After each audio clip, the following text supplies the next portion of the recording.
Hello, and welcome to the CCF Online channel. We are excited for you to be part of another worship experience.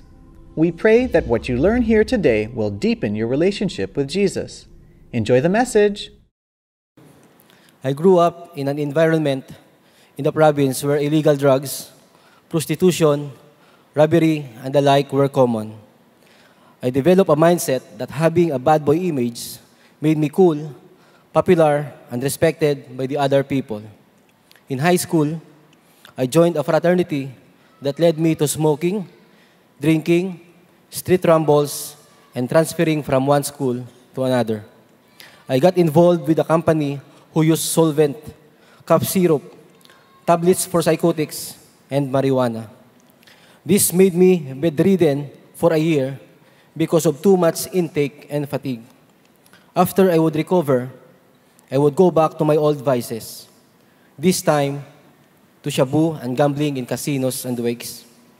I was so hooked to these drugs that I experienced 4 days without sleeping, and even I was very sleepy.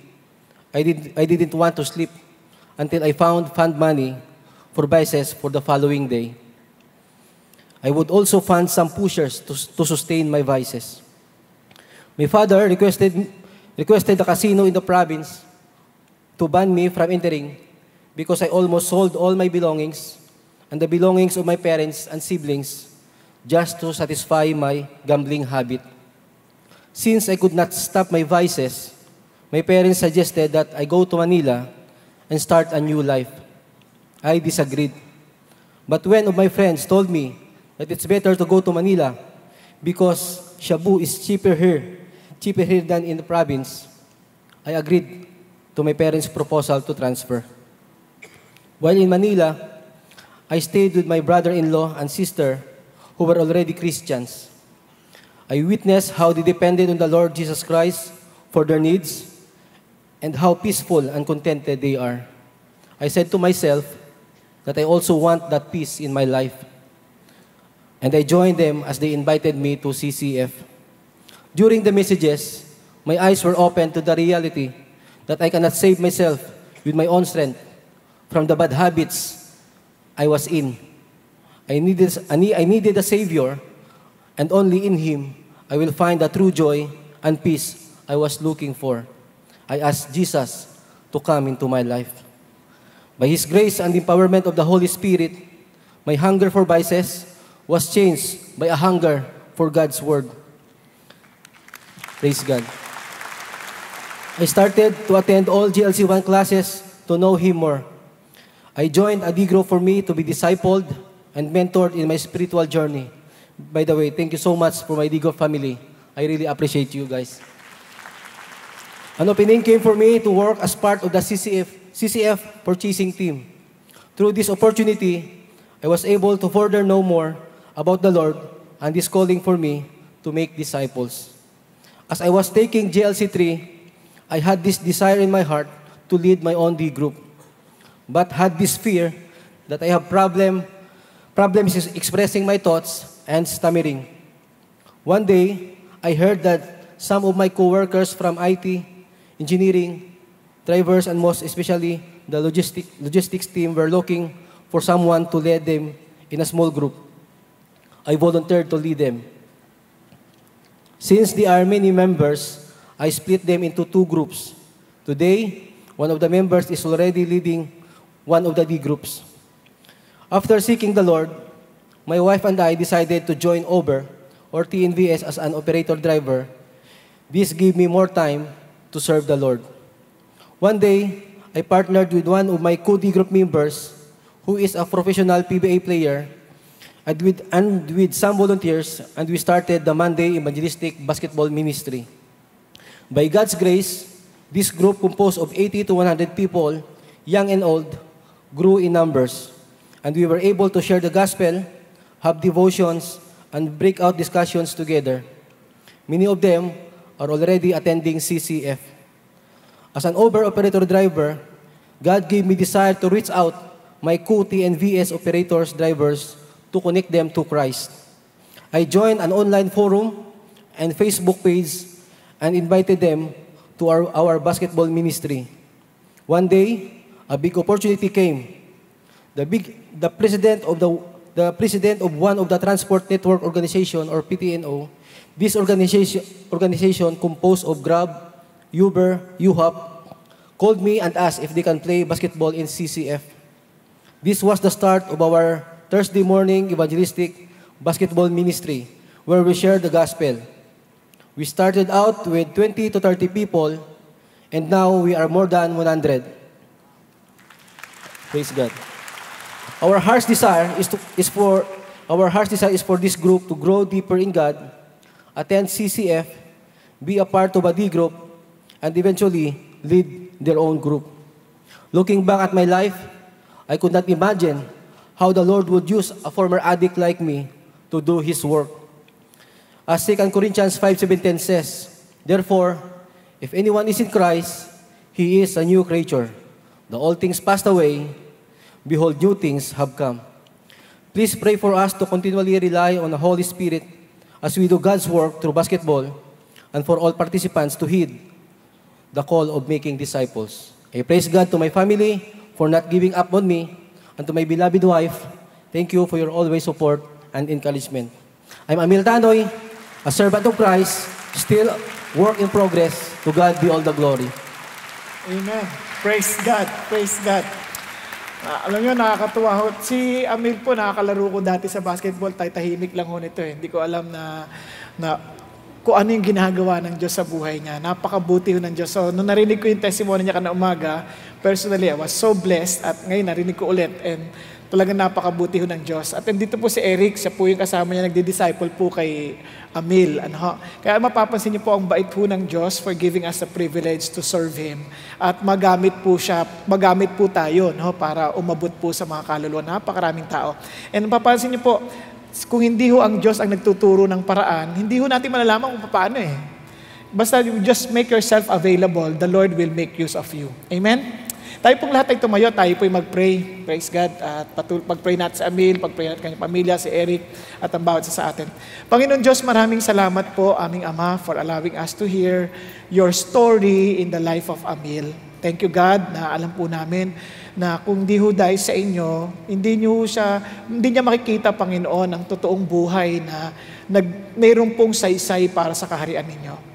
Father God, thank you for saving him. Thank you also for using him for your glory and honor. And thank you also for Eric na ginamit po, Panginoon, to help him grow in his relationship with you. Panginoon, salamat po sa buong D-group nila, aming Ama. Thank you, God, na kayo po ang Diyos na tunay, Panginoong nag-iingat sa kanila at patuloy na mag-iingat sa kanila. Patuloy mo silang gamitin, Panginoon Diyos, para sa kaharian ninyo. At hiningi po namin, Panginoon, ang bawat sa amin dito. We know, Lord God, that you inspired most of us. And I pray that with that inspiration, I pray, Father God, that we will truly ask and really pray to use all of us, Father God, for your glory and honor. At hiningi po namin, aming Ama, na kayo magbukas ng pinto. Nang sa gayon, Panginoon Diyos, ang bunga ng katuwiran ay maging pagpapala sa buong bayang Pilipinas. At Panginoon, salamat po muli maging sa oras na ito that we can also lift up to you our country. Thank you, God, na kilala mo ang aming presidente, kilala mo ang mga gabinete, kilala mo, Panginoon, ang mga namumuno, maging ang mga nasa Kongreso, Panginoon, nasa Senate, aming Ama, mga Panginoon, nasa Judikatura. I just pray, Father God, to be with them. I pray, Lord Jesus, to really allow our leaders to pursue righteousness, O God. And for all of us, Panginoon, talagang ang aming pursuit ay ang maging maayos ang aming bansa. At Panginoon, salamat po, na kayo, Panginoon Diyos, ang tunay na higit na nagmamahal para sa bansang ito, aming Ama. And Father God, I pray sa aming pong pag-aaral ngayong hapon, continue to be with us, continue to, Lord, to allow your purposes to be accomplished in our needs, meet everybody's needs, Father God, and I praise you, Father in heaven, that you care for all of us in this auditorium. And even for those who are watching, Father God, sa internet, at maging sa mga manonood pa, Panginoon, sa video, I just pray, Father God, to also minister to them, also to speak to them, Father God, through this message. Lord, allow your Holy Spirit to move freely in our midst, O God, and do not let anything or anyone to hinder your purpose to be accomplished, O God, even your servant, O God. Thank you, Jesus. We give you all the praise. We give you all the glory. In Jesus' mighty name, hallelujah. Amen. Amen and amen. Praise God. Praise God. Praise God. Praise God. So tayo po ngayon magpapatuloy sa ating series sa Jesus Unboxed. And alam niyo po, napakaganda po ang aralin na ito. And personally po, kung hindi po sa mga aralin na ito, there would be times na when you are discouraged, when you are feeling down, alam niyo, parang hindi ka makabangon kung hindi mo maalala kung sino si Jesus sa atin. Ano? Kaya itong Jesus Unboxed na ito, talagang regalo ho ng Diyos sa atin ito. Kaya for the past, weeks of studying, almost magsi 6 months ho tayo dito, we learned that Jesus is the Word, the Creator, the Life Giver, the Satisfaction, one of the Triune God, equal with the Father. Naalala ko lang po, when I was, reading this again, reviewing this, nakatanggap po ako ng comment doon sa yung topic nating equal with the Father and the Holy Spirit. Naalala ko lang may sabi, walang Trinity. Alam nyo, ulitin ko lang the Bible is very clear about the Triune God. Okay ba yan? Kaya ho napaka-importante ito kasi kapag namali ang ating intindi, maling Jesus yung ating nakikilala. At kapag maling Jesus, tagilid ang ating kalalagayan sa spirit sa eternal issues ng buhay natin. Now, kaya sabi natin, kaya He is the bread of life. And look at this. He is the Christ, the life changer, the truth, the light, the shepherd, the Lord of life, the King, and our comforter. And last, for the past 2 weeks po, we emphasize on the true vine. Lahat tayo hangad nating maging mabunga sa buhay. We want to be fruitful in life. Sino dito hindi gusto maging mabunga sa buhay? Meron ba? Okay, kung magtaas ka ng kamay, baka hindi mo narinig yung tanong. No, I believe that every one of us, every human being who is in his right mind, will desire to be fruitful in life. Okay? Ayaw natin ng walang kabuluhan ng buhay natin. Tama ba? And pakisabi mo sa katabi mo, God wants you to be fruitful. Pakisabi mo sa katabi mo, gusto kanyang maging mabunga. Kaya nga sabi ng Bible, abide in Him, abide in Jesus. Kaya nga sabi ng Bible, last week, sabi ni Marty, hindi din sa atin, abide in His love. Amen po? And ito po ang napaka-importante. Ngayon, sa atin po, desire natin yan. Meron ba sa atin na ang hilig naman natin, ang gusto naman natin ay madapa? Meron bang tao dito, parang tuwan-tuwa sila pag nadadapa? Obviously, wala na naman. Pag tama at totoo yung parang isip mo, tuwid, hindi mo gugustuhin madapa. And alam nyo bang ganun din ang Diyos? He doesn't want you to stumble. At itong napaganda, sabi ni Jesus sa ating pag-aaral ngayon sa John chapter 16, "These things I have spoken to you so that you may be kept from stumbling." Yang these things na yan, ayan ay sakop ng chapter 13, chapter 14, chapter 15. Naintindihan natin? So, tinuro ko to sa inyo so that you would be kept from stumbling. Ang ibig sabihin ng stumbling, hindi lang ito parang hindi ka madadapa, but you would remain standing or you will keep on standing. That even if you would fall, you would not fall headlong. Okay po? That you would stand again. Nagkakandidihan. Pero paano mangyayari yan? In our Christian life, we also experience being stumbled. We also experience parang parang totoo ba itong pinananampalatayaan ko? Nangyayari yan. So what will you keep us from stumbling para magstay doon? Anong pipigil sa atin? Kaya sabi ng Bible, these things I've spoken to you. One of these things, one of the things na tinuro sa atin in the past, itong idea na ito, naalala nyo sa John 15 for example, when the helper comes, and you will notice, among all those things that were spoken by Jesus to the disciples, He kept on emphasizing about the Holy Spirit. Sa chapter 13, nabanggit. Sa chapter 14, nabanggit. Sa chapter 15, nabanggit. Sa chapter 16, binanggit na naman. Yun yung aaralin ngayon. Nabanggit na naman. At pagdan sa banda huli, these things I have spoken, inulit na naman. Ngayon, kaya ano yung dinidiinan niya? Now, let's go to one of those things. When the helper comes, whom I will send to you from the Father, that is the Spirit of truth. Who proceeds from the Father, He will testify about me. Anong gagawin ng Holy Spirit? He will testify about Jesus. And sabi niya, and you will testify also, because you have been with me from the beginning. So sa madaling salita, ang ating pag-uusapan ngayon ganito. If you notice, He emphasized that in 14, 15, and ngayon sa 16. Na sinasabi niya that Jesus will pray to the Father to send the Holy Spirit. Kaya nga ang ating topic is Jesus gives the Holy Spirit, be filled with Him. Why is this so important? The only person who can really keep us, who will really keep us from stumbling, sino? The Holy Spirit. Kasi mapapansin niyo, kung ito yung mga alagad, Lord, lagi mo sinasabing aalis ka na. Paano na kami? Surely we will doubt. Kasi nga stumbling doon, issue, magdadoubt ka, magdududa ka eh. Paano na kami? And sabi ng Lord, you will not fight this battle by yourself. Papadalan kita ng kasama. Okay? At yung kasama, of the same nature na kapareho ko. Ibig sabihin, pareho kami ng katangian. So, kung mamimiss nyo ako, huwag kang magalala. Yung kapareho ko. Hindi kapareho nung minsan yung naalala ko yung mga pastor kasi, doon sa ibang mga probinsya, pinapaltan nila yung pastor nila. Eh di nung pastor nila, papaltan na, sabi nung pastor, dahil umiiyak yung mga membro eh. Sabi nung pastor, alam nyo, huwag ka nang umiyak, sabi sa isang ale, huwag ka nang umiyak. Kasi, yung papalit naman sa akin, kasi every 2 years pinapaltan eh. Yung papalit naman sa akin, mas magaling pa kaysa sa akin. Tiyak ako. Sabi nung Ali, ganyan naman lagi nyo sinasabi. 2 years ago, ganyan din ang sinabi nung pumalit kayo. Hindi naman totoo. Yung pastor siguro, yung naiiyak na rin, ayaw na umalis, parang magsilayas na rito. Parang sama ng loob. Pero itong sinasabi ni Jesus, the helper who would come is really of the same nature. Hindi to iba, talagang sa parehong-pareho. Nagkakaintindihan? Now, tuloy tayo. Kaya sabi ni Jesus, listen to this.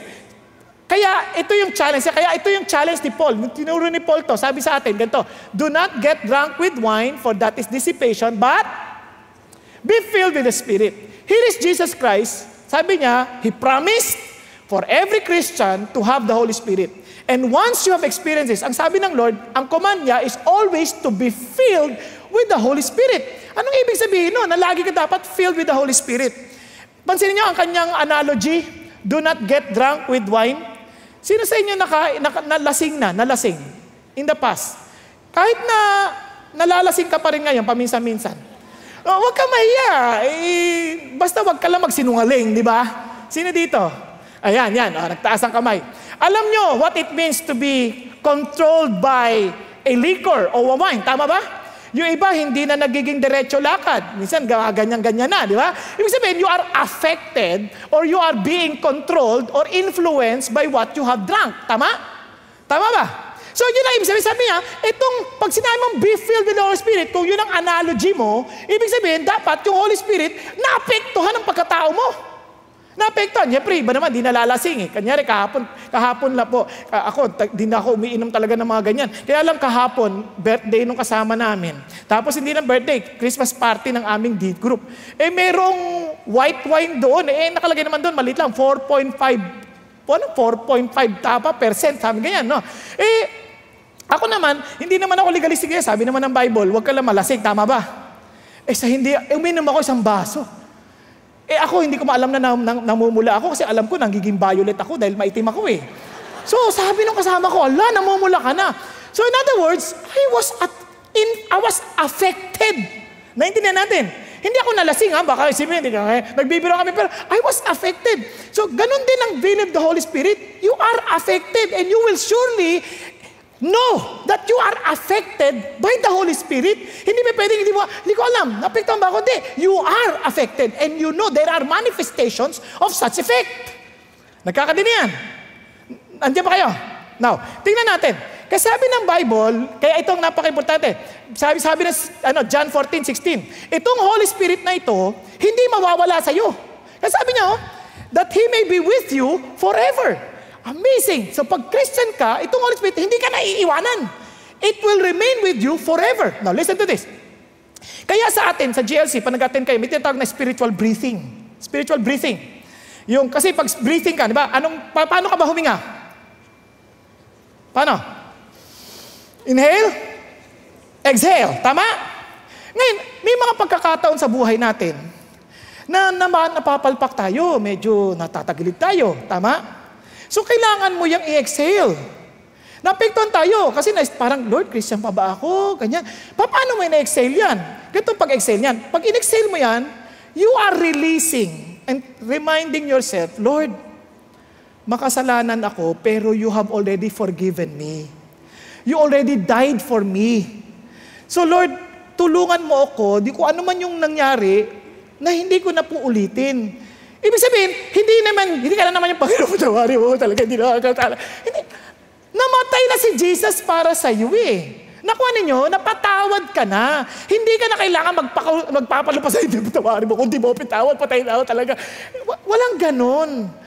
Kumbaga, napatawad ka na, namatay na si Jesus. Kailangan mo na lang, i-release mo yon kasi yung diablo ulit-ulitin yan, napakasama mo talaga.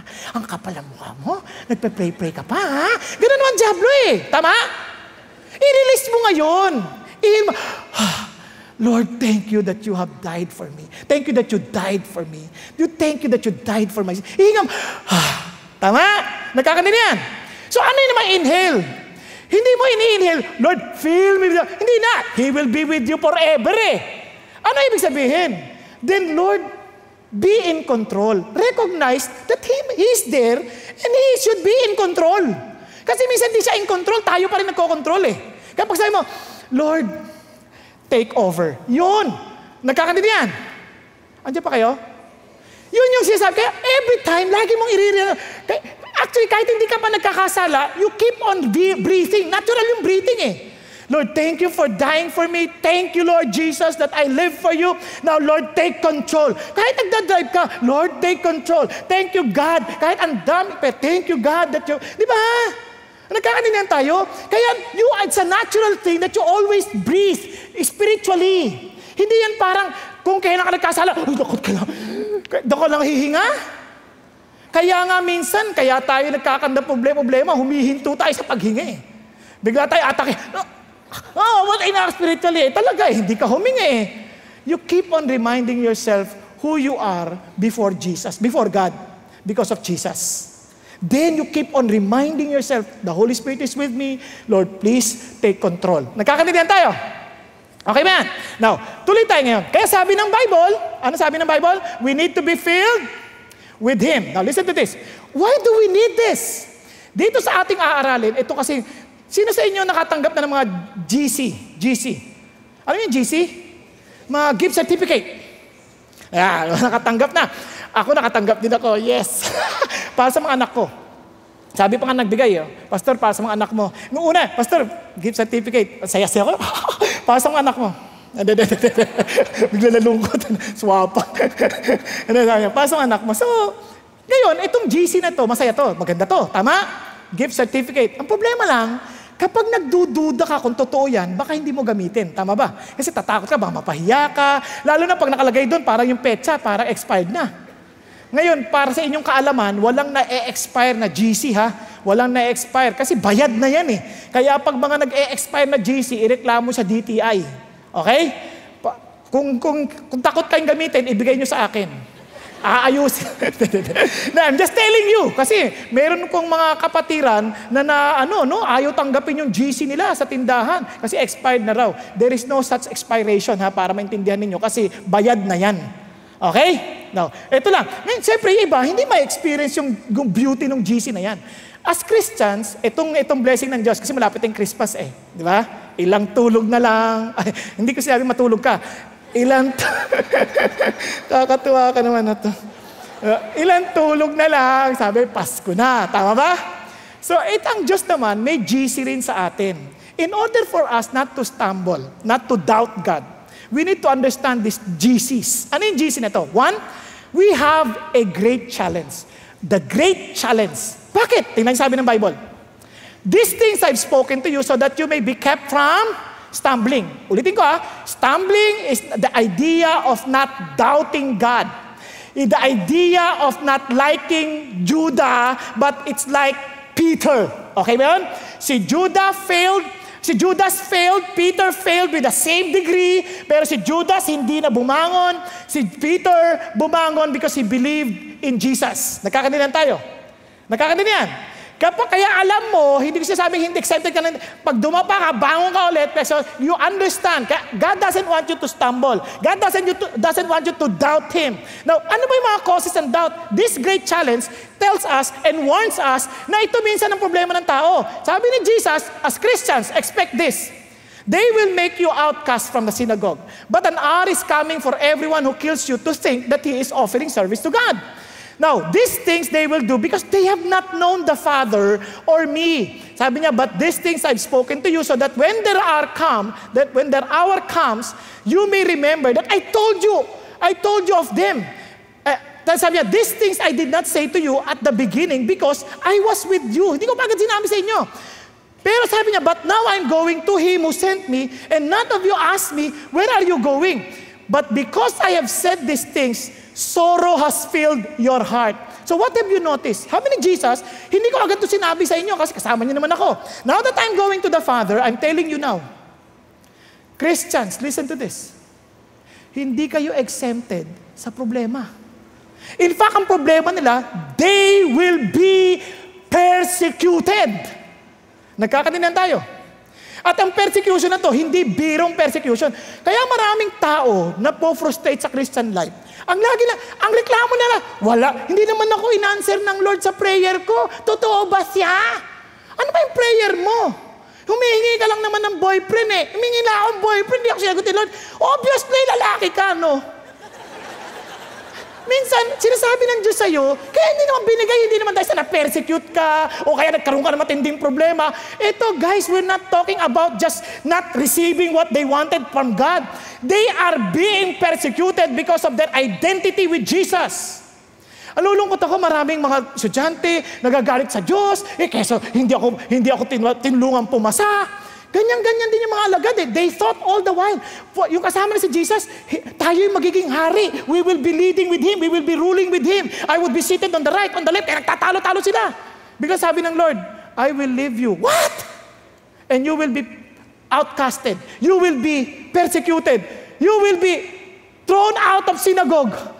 Lord, ano to? Biglang, kala ko ba? So I want to warn you now. Sinabi ko na to in advance para hindi kayo mabigla. Ang Christians, hindi exempted sa problema. Minsan kasi ang isip ng Christian, I want God para ma-solve na yung problema ko. Tsaka pag nakakarinig ko ang testimony, yumayaman sila Gusto ko pati sa sisip, ang yaman ng mga tao dyan. Ang laki ng building. Malaki yung building, pero ibig sabihin, mayaman lahat ng tao dito. Tatatlo lang kami. Joke lang. Nakuha niya yung sabihin, yung mga tao, wow, gusto ko dyan. Sama ako sa D-group para pautangin nila ako. Ngayon nila pinautang, lalabo nito, hindi mga Christian. Sa totoo lang, may ganun tayong tendency. Yung mga estudyante, gusto ko papasa ako sa exam. Hindi pumasa exam, ang labo ni God. Totoo ba si Jesus? Hindi ako pumasa sa exam.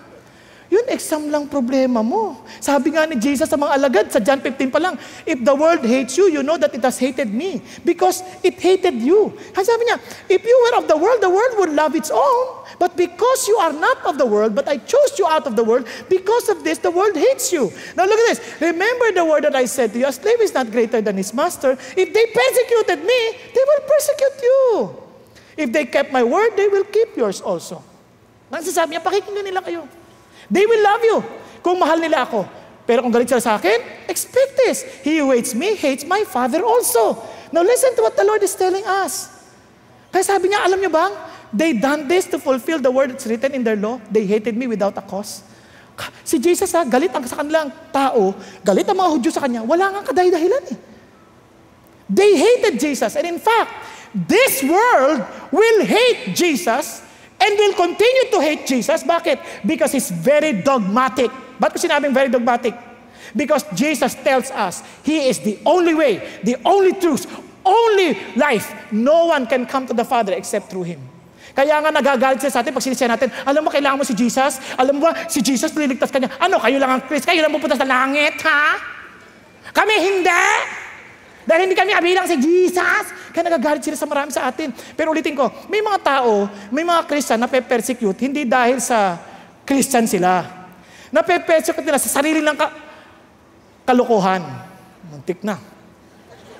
Hindi, minsan, isipin nyo, halimbawa lang, mayroong isang mama, pastor. Pumunta siya sa isang pamilya na mamamatay na, yung tatay. Di pinuntahan niya. Nung ipagpe-pray, naghingalo. Gumawa ng papel, may sinulat, inabot sa pastor. Inabot. Yung pastor naman, hindi binasa para mas madrama dahil mamamatay naman, binulsa. Sa isip niya, pag namatay, doon niya na lang babasahin para may drama pagka nag-preach siya. So namatay nga. Noong funeral service, sabi niya, alam mo itong kapatid na ito, napaka-importante sa atin. Sa totoo nga, nag-iwan pa ng liham sa akin bago mamatay. Pagbasa ganoon, Pastor, inapakan mo yung oxygen ko. Nabasa niyo, naggalit yung kamag-anak, pinagbabato siya. Alam nga sabi mo, na-persecute ako. Hindi ka na-persecute dahil sa Kristyanismo. Na-persecute ka dahil inapakan mo, namatay yung tao dahil sa iyo. Nakuha niyo yung sabihin? Maraming tao na persecute hindi dahil sa kanilang identity with Jesus. Na-persecute sila kasi hindi sila lumalakad sa Panginoon. When we are inconsistent with what we claim to be, minsan lalong nagagalit ang tao sa atin. Kasi sabi niya, pa-Christian kayo, ang lalabo naman ninyo, ang titigas ang ulo niyo. Tapos sabi niya, pinersecute kami. Tingnan niyo na lang pag sa traffic dyan, sa labas. Sabi niya, yung iba nagagalit, ano ba naman itong mga Christian na to? Kasalanan naman natin, Christian tayo, nakikipagsiksikan din tayo, nakikipag-unahan tayo. Ano ba naman tayo na magbigay sa mga hindi Christian? Mauna na kayo, ganyan. Hindi. Alam ko, nakikita ko sa umaga eh. Hindi kayo.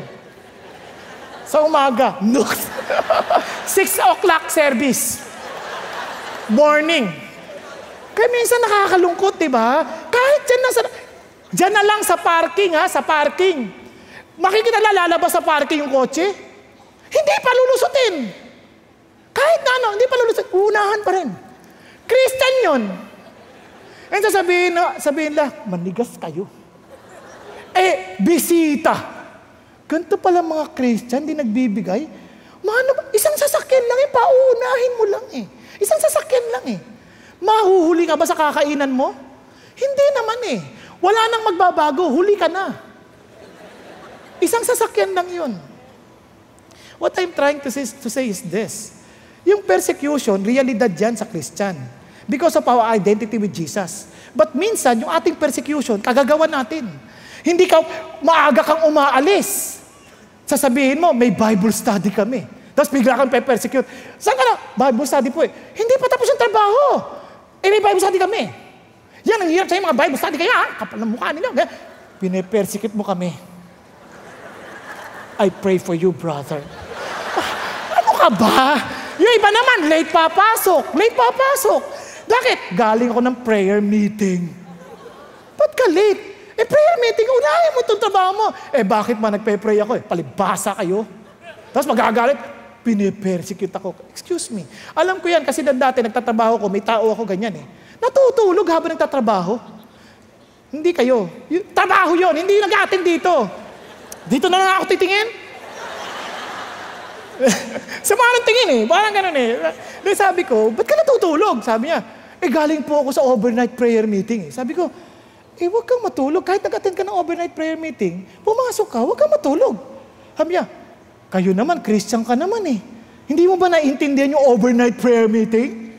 Pine-persecute mo ako, Christian ka pa naman. Sabi sa kanya, alam mo, walang persecution dyan. Ang dito, binabayaran ka para magtrabaho, hindi para matulog. Dito pwede ka matulog kasi nag-attend ka dito, hindi kita binabayaran. Tulog ka lang. Sorry. Pero ang punto ko ganito. Tiyakin naman natin na na-persecute tayo dahil kay Jesus. Kaya sabi nga ng Bible, ingat tayo, sabi ng Bible. Tandaan ninyo kaya sabi ng Bible, kailangan natin ng Holy Spirit. Tingnan nyo Therefore, be careful how you walk, not as unwise men, but as wise. Look at the words. Making the most of your time. Because the days are evil. We cannot confront these issues of life, the challenges for the Christians, that they will be persecuted. Hindi ito determinasyon, hindi. You need the Holy Spirit. You need the Holy Spirit. Kaya sabi niya, so do not be foolish, understand what the will of the Lord is, and do not get drunk with wine, but be filled with the Holy Spirit. Yun ang idea ng Diyos. We cannot handle the persecutions by our strength. The Lord, the Holy Spirit will help us. Kaya nga ang mga alagad, grabe ang kanilang mga pinagdaanan. Lahat ng alagad ni Jesus na persecute. Si Peter, pinako ng pabaligtad. Si Andrew, pinako kaya may pax romanag. Ang pagkakapako niya parang cross na X. Sino pa? Tingnan nyo, si Bartolomeo, si Nathaniel, isipin naman ninyo. Binalatan muna ng buhay bago ipinako sa krus, bago mamatay. Naintindihan natin? Si Thomas, nagdududa kay Jesus noon. Ngayon nung nabuhay magmuli si Jesus and preaching about the resurrection of Jesus Christ, anong ginawa nila sa niya? Sinibat siya. Lahat ng si John, yun lang ang hindi namatay ng martyrdom. Pero itinulak sa kumukulong langis. Hindi namatay. Nabuhay pa. Saka siya in-exile sa Patmos at doon siya namatay. Lahat ng alagad ni Kristo, dumanak ng matinding... Naalala si James, pinugutan ng ulo. Naalala niyo sa Acts? Ang mga Christian, because of their identity with Jesus, because they keep on telling the world that Jesus rose from the dead, pinagpapatay sila. Now listen to this. Isipin niyo mga duwag to dati. Kaya nga yan ay isang katibayan na si Jesus nga, talagang nabuhay na magbuli. Nagkakadinyan tayo, kayo ba handa kayong mamatay sa alam niyong kasinungalingan? At hindi lang masapatay, tino-torture pa bago mamatay. Yung kapatid ni Jesus, si James, hindi naniniwala kay Jesus. Nung muli nabuhay si Jesus, naging leader siya ng Jerusalem. Alam niyo paano ginawa? Tinulak siya mula sa templo. Pagkalaglag, nabuhay pa. Pinagpupukpok sa ulo hanggang mamatay. Bakit ganun? Because they understood and they believed and they saw Jesus rose from the dead. Kasi tayo hindi tayo magpapakabayaning mamatay ng ganyan kung hindi maliwanag si Jesus sa buhay natin. Nagkakaintindihan? Hindi tayo kaya may mga estudyante na mapapersecute sa eskwelahan because they're Christian. May mga teacher na talagang ginigipit ang estudyante dahil Christian. Don't be surprised. Sa opisina, matatanggal ka dahil Christian kayo. Don't be surprised. Kaya kung doon pa lang, hindi nangyayari sa lahat sa atin, praise God. Kung doon pa lang, pag problema, ganun din, wala pa yung panama yung ating problema. Problema lang tayo, ang saya-saya natin, naka-aircon tayo, nagsiservice. Sa China, nagtatago sila, pahimik sila mag-service, kumanta sila. Kasi baka mahuli sila. Sa North Korea, yun ang kwentuhan nila, kakanta sila. Kunyari, anong kanta nila? Yung masayang kanta, pero tahimik sila. Kantahin na. Heart the herald angels singing. Heart the herald. Pati palakpak nila, pigil. Tayo walang pigil, pero ayaw pa rin natin pumalakpak. Bakit? Kasi nga hindi natin naintindihan ang totoong tagpo kay Jesus.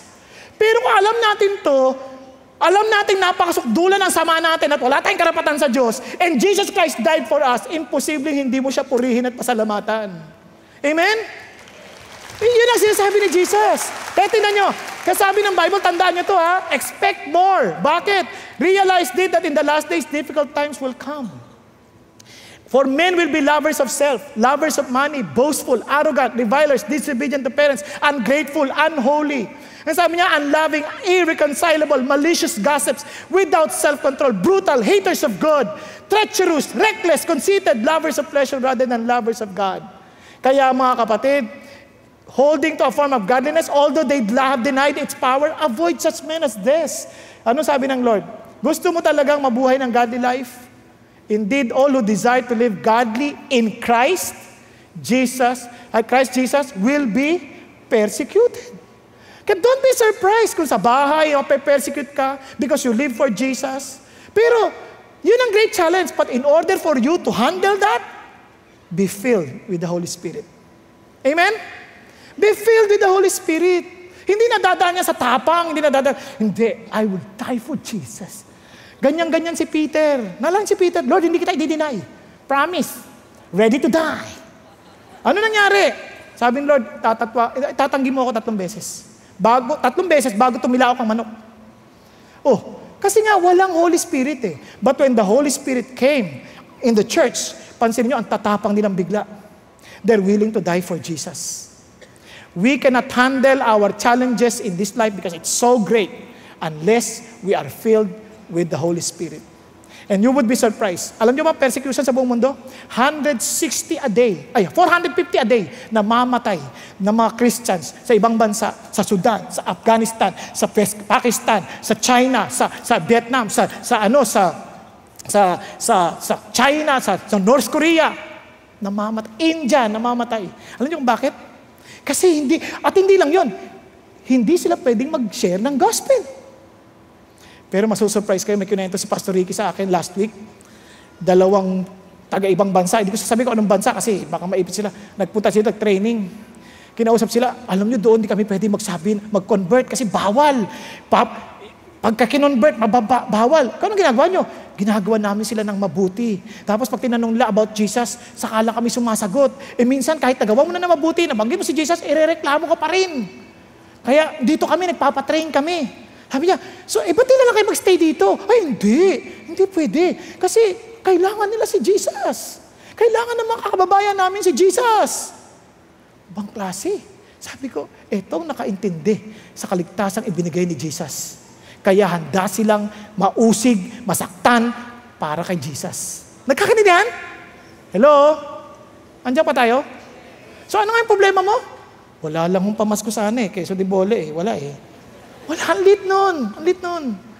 Holy Spirit, tutulungan ka nun. Bibigyan ka ng bagoong. Naku niya sabihin, ano ang problema mo? Wala akong pang-exchange gift Huwag ka na lang umatin. Libre ka pa. Ayun, ang lilit na problema natin. Hindi ako pumasa sa exam. Ang liit lang nun. Umulit ka na lang. Magagalit ang magulang ko. Ulit ka pa rin. Wala naman siya magagawa Ano gusto mo? Hindi ka na matapos? What I'm trying to tell you is this. Maliit lang yung problema natin. Yung problema na mamamatay para kay Jesus, internal yun. Only the Holy Spirit can do that for us. Nagkakaintindihan tayo? Okay pa kayo? Good. Hindi ko napapakita sa inyo itong video na to. Wala tayong oras. Ang pangalawa, the great call. Pangalawang GC na binibigay sa atin ng Diyos. The great call. Ano yung great call na to? Listen to this. When the Helper comes, whom I will send to you from the Father. Sabi niya, the Spirit of truth, who proceeds from the Father, He will testify about me. Tama ba? And you will testify also because you have been with me from the beginning. Ano sabi niya, Lord? This is your great calling. You will be testifying to the great King. Isipin mo to the great man, to the great God. You will be testifying to the great Jesus. Tama ba? What a great call! Yun ang calling natin. We will be testifying about Jesus. But Lord, ano masasabi ko tungkol kay Jesus? Hindi biro yan. No. Kaya sabi ni Jesus, huwag kang mag-alala. Ganito yan. But I tell you the truth. It is your advantage that I go away. For if I do not go away, the Helper will not come to you. But if I go, I will send Him to you. Di ba? Physically, mawawala ako. Pero sa totoo lang, hindi ako mawawala kasi papadala ko sa inyo yung aking, sabi niya, merong helper na darating na makakasama niyo na ako. Sabi gano'n. And when He comes, look at anong mission niya? He will convict the world concerning sin, righteousness, and judgment. Ano yun? Concerning sin, because they do not believe in me. Concerning righteousness, because I go to the Father, and you no longer see me. And concerning judgment, because the ruler of this world has been judged. Now, tigil tayo sandali. You cannot testify about Jesus by the power of the Holy Spirit if you yourself have not encountered Jesus in your own life. Tama? Sabi niya, you will testify about me because you were with me from the very beginning. Tama ba?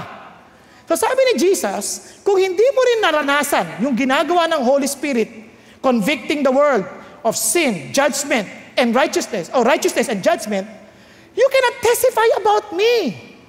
Tama? Tama ba? So anong ibig sabihin itong concerning sin? No, basahin niyo ulit Ito, napaka-importante.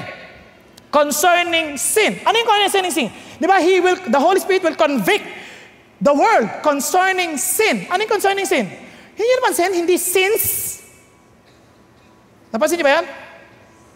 Katuturo ko lang. Hindi siya plural. Hindi concerning sins. Concerning sin. Kaya sabi niya, concerning righteousness. Bakit kamo? Kasi kaya importante ito. Kasi ang problema ng tao, ganito, kinunbik ako ng Lord dahil nagsinungaling na naman ako, kinunbik ako ni Lord. Totoo yun, pero ito yung word na sinasabi ni God. Concerning sin, what does it mean?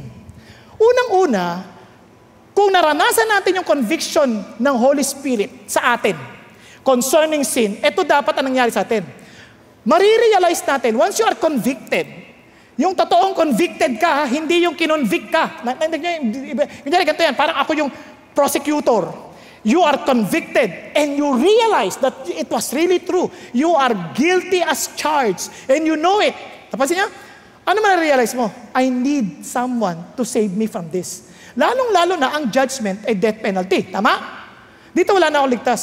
Wala na akong ligtas dito. Kailangan maligtas ako dito. Wala akong convicted ako. Kaya sabi ng Bible gato, pag na-convict ka, ito nare-realize mo about sin. Hindi sins. Sin. That the good that I want, I do not do. But I practice the very evil that I do not want. But if I'm going the very thing I do not want, I'm no longer the one doing it, but sin, which dwells in me. Itong unang ginawa sa atin ng Diyos when we came to know Jesus.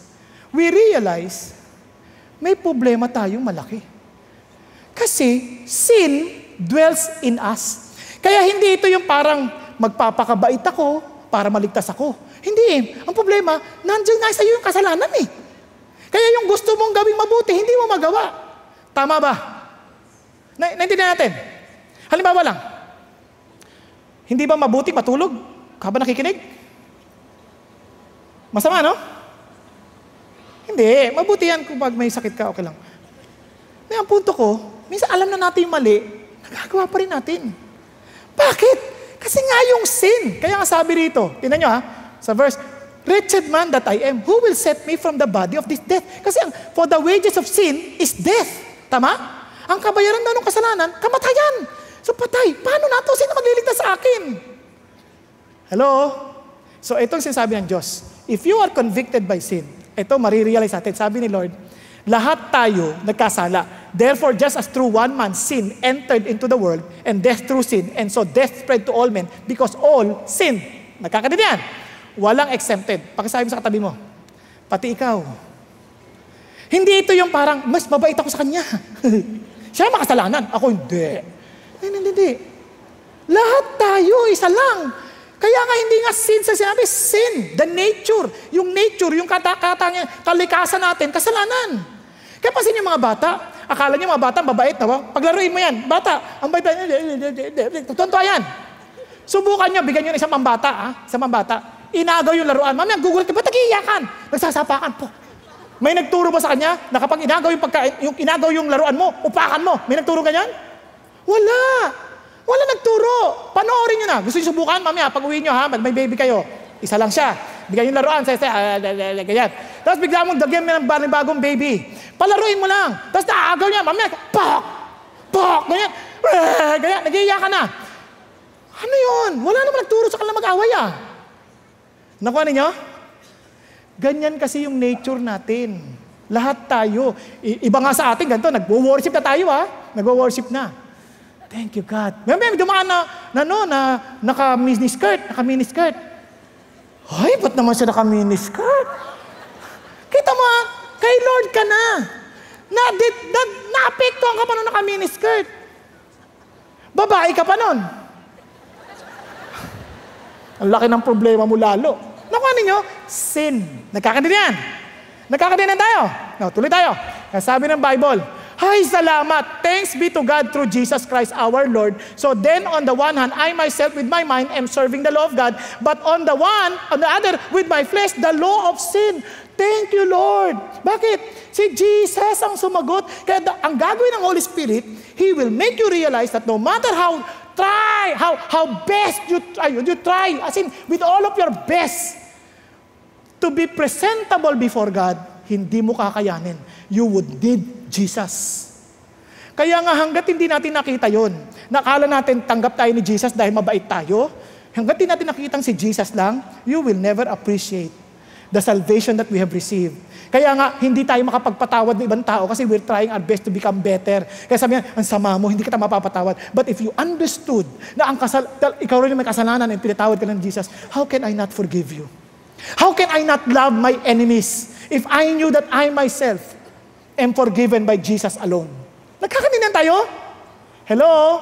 Yun din ang dahilan kung bakit minsan, yun ang pumipigil sa ating manigaw ng kapwa, yun ang pumipigil sa ating manira ng kapwa. Kasi isip natin, Lord, makasalanan lang din ako, pinatawad ninyo ako. Thank you, Jesus. Are you still there? Hello? Hello? Kaya nga, dahil yung church naintindihan yan, the world, kasi the Holy Spirit, hindi tatanggapin ng mundo But the church will, tama? Kaya yung church may Holy Spirit, yung mundo ngayon nakukonvict. Ba't ang babait ng mga Christian? Bakit sila ganyan? Ginugulpi mo na sila, minamahal ka pa rin nila. Bakit? Because you understood that you are only accepted because of what Jesus did on the cross for you and for me. Amen? Andiyan pa kayo? Nagkakaintindihan? Now, tingnan nyo, how about righteousness? Kaya sabi ng Bible, tingnan nyo, there is now no condemnation for those who are in Christ. Kaya hindi ka na makukondemn because of Jesus. Kaya dahil doon, hindi ka rin condemnatory sa ibang tao. Nagkakaintindihan tayo. Yun ang tinetestify mo. Kaya nagtataka sila eh. Kaya yung mga pinapersecute, nagtataka kayo, hindi sila galit sa nagpe-persecute sa kanila. Mahal pa rin sila. Eh yung iba nga, labo ng teacher ito, inaapi ako dahil Christian ako, susumbong kita kay God, mamamatay ka din. Walang ganon. Kung naintindihan mo to, Lord, thank you. Kasi mas mahalaga naman yung kaligtasan na tanggap ko sa inyo eh. Kaya Lord, bless my teacher. Doon mo naintindihan kung bakit mabe-bless mo yung teacher mo. Kaya nga sabi ng Bible, di ba? Love your enemies. Pray that the Lord will bless them. Di ba? Oh, paano nangyari yun? Hindi mo kayang gawin yan kung hindi maliwanag sa iyo na si Jesus lang ang tumanggap at nagmahal sa iyo. Kaya nga minsan nasasabi pa nga sa atin eh, bakit wala kayong masamang tinapay? Ba't kayo ganyan? Kasi nga, tinuring kami rin na mabuting tinapay ng Panginoon dahil sa bread of life, si Jesus. Amen?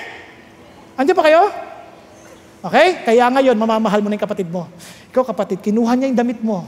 Ibali na. Ako rin ay hubad. Dinamtan ng Diyos ng kanyang katwiran. Ano, di ba? Pero kung lagi siya sabi, ang kapal mo, kinukuha mo yung damit ko. Grabe ka, ha? Doon pa lang maintindihan mo, nakakalimutan mo na naman kung sino ka sa harapan ng Panginoon Diyos. Hello? Kaya doon ako bilib yung mga Christian, no? Yung mga asawa nila, napapatawad nila kahit na winalangyana na sila. Bakit? Because they knew how Jesus Christ accepted them. No, ganun din sa righteousness. Tingnan sa righteousness. Diba sabi niya, regarding righteousness, I go to the Father and you will not see me. Oh, ano sinasabi ni Jesus? Bakit siya nagpunta sa Father? Kasi if anyone sins, we have advocate with the Father, Jesus Christ. Look at the words, the righteous. And sabi niya, and He Himself is the propitiation for our sins, and not for ours only, but also for those of the whole world. Ano sinasabi ni Jesus? Your righteousness, wala yan. Kaya ka presentable kay God because of the righteousness of Jesus. Nandun siya sa langit and the Holy Spirit will remind you, He is your advocate. He is your advocate. He will keep on reminding you, bayad na yan, anak. Jesus is your advocate. Nagkakaintindihan tayo? Tingnan ninyo, sabi ng Bible, He made Him who knew no sin to be sin on our behalf so that we might become the righteousness of God in Him. Ano sabi ng Lord? Pag nandun ka na sa kay God, ano meron ka? The righteousness of God. Because of Jesus! Hindi yung dahil, kailangan ko mag-share ng gospel kasi para tanggapin ako ni Jesus. Hindi! Nag-share ka ng gospel kasi tinanggap ka ni Jesus. So, ayoko pa mag-share ng gospel. Hindi pa ako mabait eh. Hindi ako mabuting tao. Paano ako mag-serve kay God? Paano ako mag-share ng gospel? Di kasi nakatingin ka sa sarili mong performance. Hindi ka nakatingin sa ginawa ni Jesus. Okay ba yan? The Holy Spirit will lift that up so that you would always be reminded that your relationship with God is not because of your righteousness, but because of the righteousness of Jesus in you. Okay po? Pakisabi mo sa katabi mo. Gisingin mo yung katabi mo, sabi mo, tanggap ka ni Jesus kahit nakatulog ka. Because of the righteousness of God in Jesus. Tingnan nyo anong klaseng righteousness ha? Hindi mo righteousness. Righteousness ni God through Jesus. In Jesus. Anong klaseng righteousness? You are as righteous as God because of Jesus. Okay ba yun? Nagkakaintindihan tayo? Kaya yung isip mo, Lord, hindi yata ako Christian kasi kududa ako. Nakalimutan mo na naman. Nagpe-performance based ka na naman. Halika dito, bumangon ka dito. You are righteous. Kaya naman, pagdating mo sa ibang tao, you need Jesus. I'm telling you, you need Him. Hindi dahil mabait ka. Kaya iba, ayoko muna kay Jesus, ayoko muna attend service, baka masunog ako dyan. Tingnan nyo, kasi you are thinking of your own personal righteousness in comparison to God's righteousness. Tama ba? And sabi ni Jesus, no, righteousness si Jesus sa'yo if you accept Him as the only sacrifice before God. Nagkakariyan. Now, finally, sabi nga, kaya nga, sabi ni Jesus, yung world, yung ruler of the world has already been judged. Talo na siya because of the death of Jesus. Talo na yung demonyo. Okay? Okay ba yan? Kaya ngayon, yung nasa labas, pag tinignan niya yung mga Christian, hindi na sasabihin na, ba't ang babait ninyo? Bakit nakukonvict sila? Bakit? Sabi ko, kung pumunta kay Jesus, parang nag-uusap kayo, nagpipray, naalala ko yun, nandun ako sa bundok. pinanonood ako ng isang kasama namin. Kasi noong nasa bundok ako, maglalakad ako 1 oras, akit ako sa bundok, magpe-pray. Sabi ng bata, saan ka pumupunta? Sabi niya, sa bundok. Naku, huwag kang pupunta roon, papatayin ka nila rito. Sabi niya, ganun ba? Sabi ko, hindi. Gusto mo, sumama ka. Sumama naman siya. Hindi ko alam ang salita nila kasi ibang lugar yun eh. Ang salita nila, Bisaya. Ako hindi man ako Bisaya kasi Ibanag ako Ibanag. Hindi rin ako Ilocano, Ibanag. Ibanag. Iba yun, iba. So ito na, sumama siya. Nandun lang siya, nagpe-pray ako. 4 na oras ako nagpe-pray. Hindi ko naman sinasabing, haba ako mag-pray. 4 na oras ako nagpe-pray ng mga panahon na yun. Sabi niya ganun, sinong kausap mo? Doon sa akin, si God. Turuan mo naman akong ganyan. Gusto ko rin makausap si God. Kasi parang nagkikwentuhan kayo eh. Sabi ko, ganito. Sinirang ko tungkol kay Jesus. Alam mo ba yung mamang yun? Sumasama na sa akin! At nagyaya. Dumami kami, nagba-Bible study na kami. Hindi lang kami nagpe-pray, nagba-Bible study pa. Ngayon, iniisip ko, bakit kaya nagkaroon siya ng ganong conviction? Kasi marami sa atin, religyoso sila, pero hindi lang maintindihan, parang hindi sila konektado sa Diyos. Parang nasa kisame lang yung prayer. Parang nagpe-pray siya, parang, Lord, nakikinig ka ba talaga? Parang sa kisame lang. Nakuha ninyo? Yung iba nga, hanggang talukap lang namatay. Pag nagpe-pray, gano'n na lang yung talukap na lang yung Bakit? Nakapikit siya, magdamag. Kinabukasan, amen. Walang connection eh. Walang connection. Ngayon, pagka pumasok, nagtataka sila, pag kumakanta kayo, parang talagang damandam ako, kinakantahan nyo si Jesus. Kaya yung iba nga, pag nandito, nagtataka, titingin-tingin ganyan. Bakit ganito sila kumanta? Pa sila mga baliw. Gumingiti, umiiyak, and they're being convicted. I cannot do that to my God. Kaya ang tawag, hindi ko kaya yan sa taas. Naman niyo? Because now they're being convicted by the Holy Spirit. Kaya gagamitin kayo ni Jesus. Ang church ang ginagamit ni Jesus. Nagkakaintindihan? Kaya sabi ng Bible, now all these things are from God, who reconciled it to Himself through Christ and gave us what? The ministry of reconciliation. Because we were given the word of reconciliation. God is using you and me to tell the world about Jesus. And it is not us who will convict them, it is the Holy Spirit who will convict them. Tama? Through us. Then, sabi ng Bible, but you will receive, look at the words, power when the Holy Spirit has come upon you. And you shall be my witnesses. Saan? Jerusalem, Judea, Samaria, even to the remotest part of the earth. Hindi yan yung Jerusalem muna, Samaria muna. No. Tingnan nyo ha. You shall be my witnesses both in Jerusalem, Judea, Samaria. Paano nangyari both sabay? In other words, wherever you go, you will be my witnesses. Kahit saan ka, nasa trabaho ka, nasa opisina ka, nasa eskwelahan ka, nasa bahay ka, kahit saan ka, nasa kusina ka, you are a witness of Jesus. Nagkakaintindihan tayo? Now, tingnan nyo. Kaya sabi ng Bible, paano mag-share ng gospel? Take the initiative to share Jesus clearly. And the power of the Holy Spirit and leaving the result to God. Bahala si Jesus yan. Hindi ikaw ang mag-aano na resulta. Kaya minsan, alam niyo po, nakakatawa. May mga nagte-text sa akin, Iha, na mali ang aking pasa-load sa'yo. Pwede bang ibalik mo? Alam ko naman, nanloloko lang yun. Hindi nagpe-pray ako, Lord, anong gagawin ko dito? Minsan, iba sasagutin, aawayin eh. Sabi ko, Lord, gagawin ko sa amin, Lord, sharean mo. Di sharean kong gospel, alam mo bang mahal na mahal ka ni Jesus? Hindi mo na kailangan manloko. Dahil si Jesus, minahal ka niya, namatay siya para sa iyong kasalanan. Hindi na siya nag-text ulit. Malay ko, baka tumigil na siya sa panloloko. Because he received the forgiveness of Jesus. Nagkakaintindihan tayo? Just share it. Share it. Share it. And finally, sabi ng Bible, I have many more things to tell you. Kaya lang, hindi mo kakayanin eh. So ano sabi ng Lord? Pag may mga bagay na hindi mo kakayanin, and listen to this, kaya nga, I will give you the great counselor. You need the great counselor. Sabi ng Bible, but when the Spirit of truth comes, He will guide you into all the truth. He will not speak on His own initiative, but whatever He hears, He will speak, and He will disclose to you what is to come. And sabi ng Bible, He will glorify me, for He will take of mine and will disclose it to you. If you are you are confused, simple lang. You know that it is from the Holy Spirit, it is from God, because Jesus will be glorified. Nakakaintindihan tayo? Nakakaintindihan tayo? Simple. Pastor, ano ba talaga? Am I saved by works or by faith? Now listen to me. Which is most glorified kay Jesus? Which term mag-glorify lalo si Jesus? You did it with your work and you're saved? Or you believe with what Jesus did and you were saved? Oh, sino mas nag-glorify? Pag ginawa mo, ikaw ang gino-glorify. Bait ko kasi. Pero sabi ni Jesus, because of what I did, wala ka nagawa, na-save ka, walang mag-glorify kundi ako. Kaya pagdating sa langit, alam nyo, wala tayong gagawin kundi i-glorify lang si Jesus. Lord, thank you for saving. Thank you for saving me. Hindi yung, ba't ka nandito? Ba't ka nandito? Walang ganon. Nakuha niyo? Nakafocus natin kay Jesus. Nagkakadinihan? Ito pang napakaganda. Kasi minsan mga magulang ganito, anak ha, sumunod ka sa mga magulang, kundi may impyerno ka. Ba't mo ginagamit yun? Tinatakot mo siya sa impyerno? Hindi. Anak, mahali mo si Jesus. He saved you. Because only Jesus can change the lives of people. Tama? Hindi yung tinatakot mo may impyerno kapag ginawa mo yan. Ganoon. Lahat naman tayo, kung hindi kay Jesus, tapos tayo. Now, look at this. All things that the Father has are mine, therefore I said that He takes of mine and will disclose it to you. Papakita sa iyo ng Diyos lahat. Huwag kang maglala. Lahat binigay niya sa akin. Yung pag-aari ng Ama, sa akin, papakita ng Holy Spirit sa iyo. Kaya a little while, you will no longer see me. And again, a little while, you will see me. Ano sinasabi ni Jesus dito?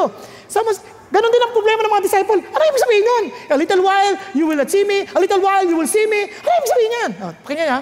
Some of the disciples then said to one another, what is this He's telling us? A little while, and you will not see me. And again, a little while, you will see me. And because I got to the Father. Ano yun? Napansin niyo ba yan? Naintindihan niyo ba yung sinabi niya? Di, pareho lang tayo ng alagad. Hindi ko rin naintindihan. Kaya hindi ko na-explain. Joke lang. Nasabi ni Jesus, alam ni Jesus, ang ganda. Sinabi ni Jesus, you're confused. Alam ko confusion mo. Then I will explain. So they were saying, what is this that He says a little while? We do not know what He's talking about. Jesus knew that they wished to question Him. And He said to them, are you deliberating together about this? That I said a little while and you will not see me. And again, a little while you will see me.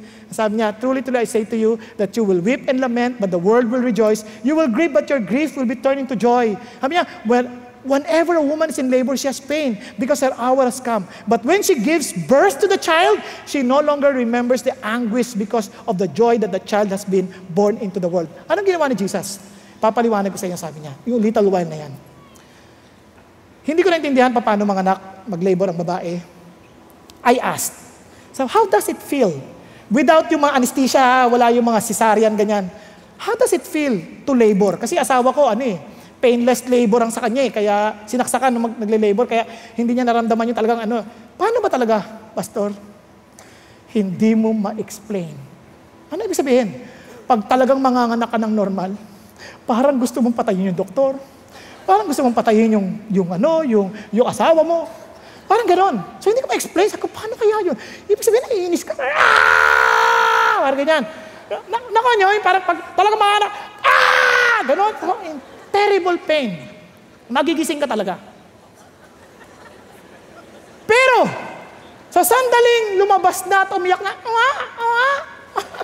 parang no? Biglang nakalimutan mo lahat yung pain. Ano sinabi ni Jesus? Pag nakita nyo na akong naku-crucify, nakita nyo na akong ginugulpe, nakita ninyo ako, that would be the darkest moment of your life. Nung makita nyo akong maaresto, you will no longer see me, and you would really cry out and say, ano na nangyari sa atin? Then I would be buried. It would be a total darkness to you, and you would say, what have we done? We should have not followed Jesus. We have just lost everything. Nakuha niyo? That would be the darkest moment of their lives. But the moment you see Jesus resurrect, wow, biglang, wow, Jesus is alive! Biglang buhay ka. Nakalimutan mo lahat ng pain na nawala si Jesus. Tama? And ang ganda, hindi natapos doon. Paano hindi mo makakalimutan? The Holy Spirit will come and will make you experience the reality of the living Jesus. Kaya alam niyo ba kung bakit exciting ang Christian? Na-experience natin na totoo si Jesus, may spiritual reality. Kaya anong difference ng Christian sa hindi Christian? Ang Christian, may spiritual reality. Totoong-totoong alam niya si God. Totoong-totoo sa buhay niya. Kaya pag nag-pray siya, hindi siya yung parang nagpray lang na basta pray lang ng pray. Our Father, what in heaven. Kahit ang dami-dami na, hindi, pag siya, Our Father, alam mo may reality. Napansin niyo ba? Iba, magbabasa ng Bible, hindi maintindihan. Pero yung Christian, pag nakausap na ng Espiritu, may realidad yung Bible. Yes. Totoo to. Totoo to. Tapos pag isusundin mo, kahit hindi mo naintindihan, susundin mo kasi may realidad. Seek first His kingdom and His righteousness and all these things shall be added unto you. Wow! At nakita mo sa buhay ng mga tao may realidad, they see the fruit of the Word of God in their lives. Kung kwento nila, hindi ako pinabayaan ng Diyos. Yan ang mga kwento nila. Mga kwento nila, hindi ako pinabayaan ng Diyos at damandama ko. Ito, ang realidad ng pagsagot ng Diyos sa aking mga panalangin. Therefore, you too have grief now. But I will see you again and your heart will rejoice. No one will take your joy away from you. I'm telling you this. And sabi niya, in that day, you will not question me about anything too little. If you ask the Father of anything in my name, He will give it to you. Ito yung realidad. Na you can talk to the Father. The realidad na, Lord, talagang dama mo, alam mo, mahal ka ng Diyos. Hindi mo pinukonvince lang isip mo, alam mo, mahal ka ng Diyos. Naintindihan natin sabihin? Alam niyo ba iba, pipilitin pa, alam mo, mahal ka ng Diyos? Sabi mo sa katabi mo, mahal ka ng Diyos. Mahal ka ng Diyos. Pero sa loob niya, mahal ako ng Diyos. Hindi siguro. Kasi hindi yan nadadaan sa pagkukumbinsi lang. Realidad yan ng totoo mong ugnayan sa Diyos. Hello? Kaya sabi ni Jesus, and that your joy may be made full. Kaya yung joy na yan, totoong-totoo, hindi fake. Kaya nga ang Christian, alam nyo kaya ang Christian, realidad pa lang ng joy, test na kagad Christian ka eh. Hindi fake ang Christian, hindi yung, kamusta ka na, praise God, hallelujah. Yung totoo. Ang dami ko utang. Hindi, ito yung joy na to, hindi ito pinifake, totoo to. Naintindihan? Hindi ito yung pinifake na, come on, let's praise God. Talagang natural tong lumalabas. Because there is a reality of God in your life. Are you following? Now, look at this. For the Father Himself loves you because you have loved me. Kaya ang Christian, ang lungkot lang, minsan mga Christian, baliktad eh. Ang haba ng mukha, para silang binautismohan sa suka. Magandang umaga po, pasok po kayo. Upo kayo doon. Diba? Now, let's worship the Lord. Ano ba? Ang layo eh. Naku ha? Sabi mo sa katabi mo. Kaya sabi ni Martin Luther, sa ngiti pa lang, alam mo, Christian. O, tingnan mo yung katabi mo. Tingnan mo. Pag ang ngiti, ganyan. Wala pilit eh. Ngiting asa. Yung ngiti nito, ngiti talaga. Kasi alam mo, ang realidad ng Diyos. O, tingnan, sunod. Mayroon pa isa. Dahil wala tayong oras. Sorry tingnan sabi ng Bible Now suppose one of you fathers is asked by his son for a fish. Will not give him snake instead of a fish, right?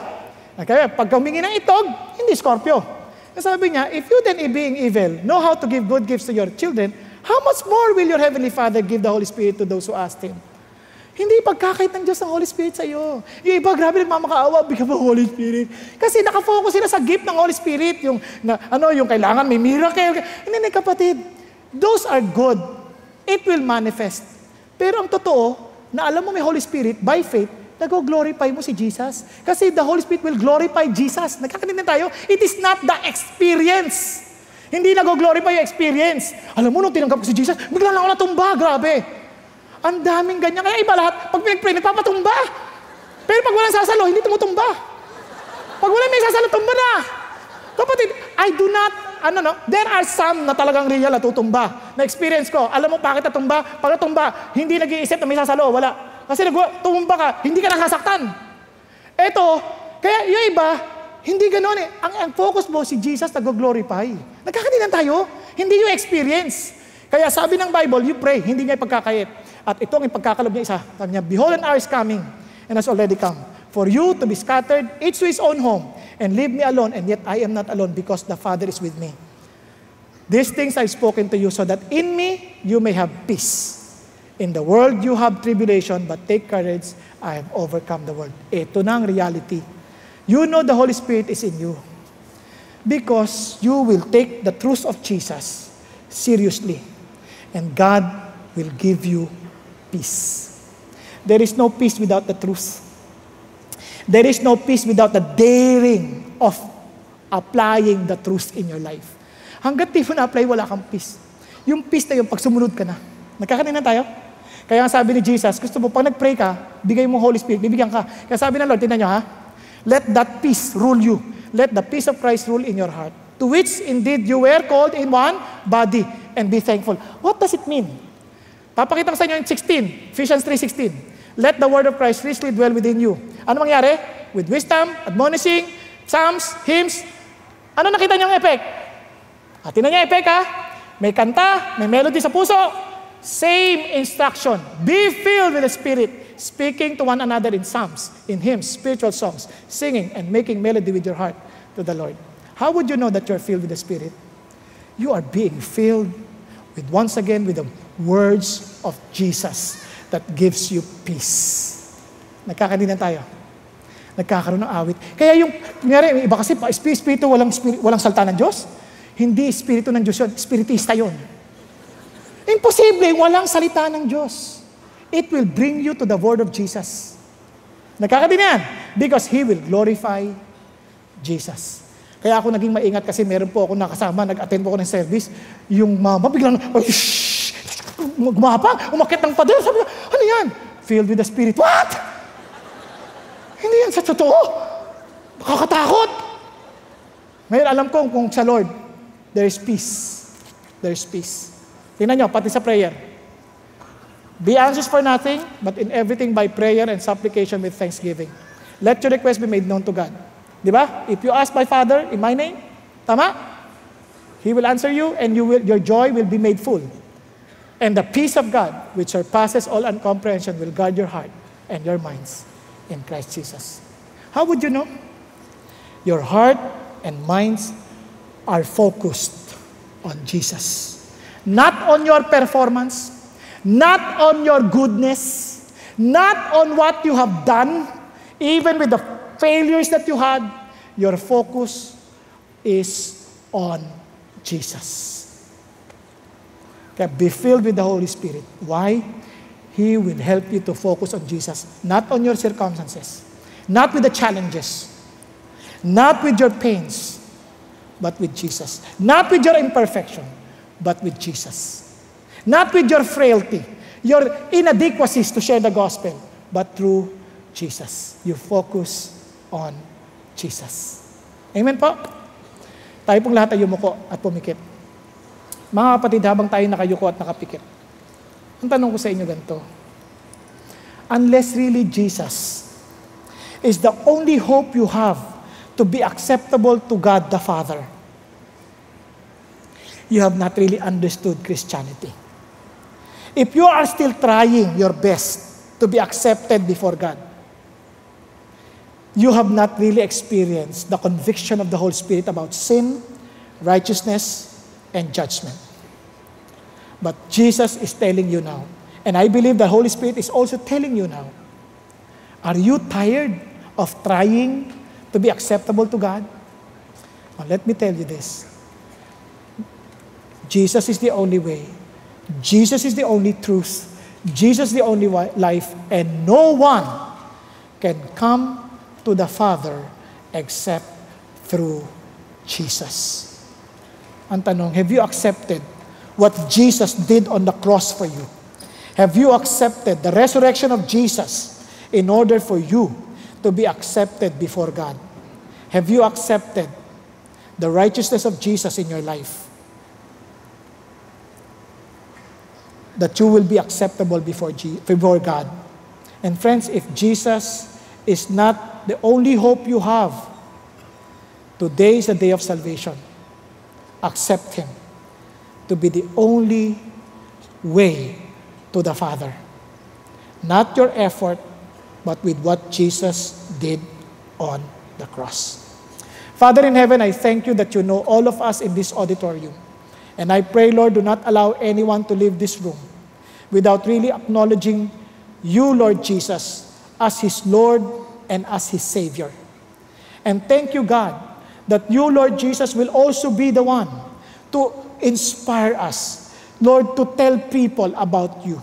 You will also give us the power to do so, in order for them to also to experience your saving grace. Again, thank you, Lord God, that the salvation that we receive from you, your forgiveness will also be the same power that we will extend to people who hate us and people who may have who may have attacked us, who may have criticized us, who may have hated us.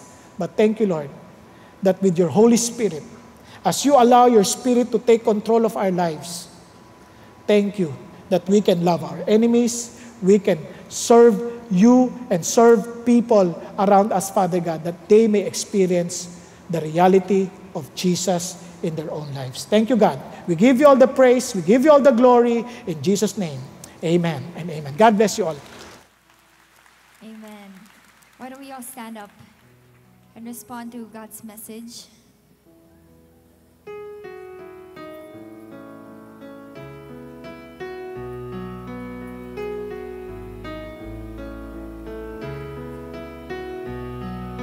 Jesus, I'm desperate for you. Jesus, I'm hungry for you.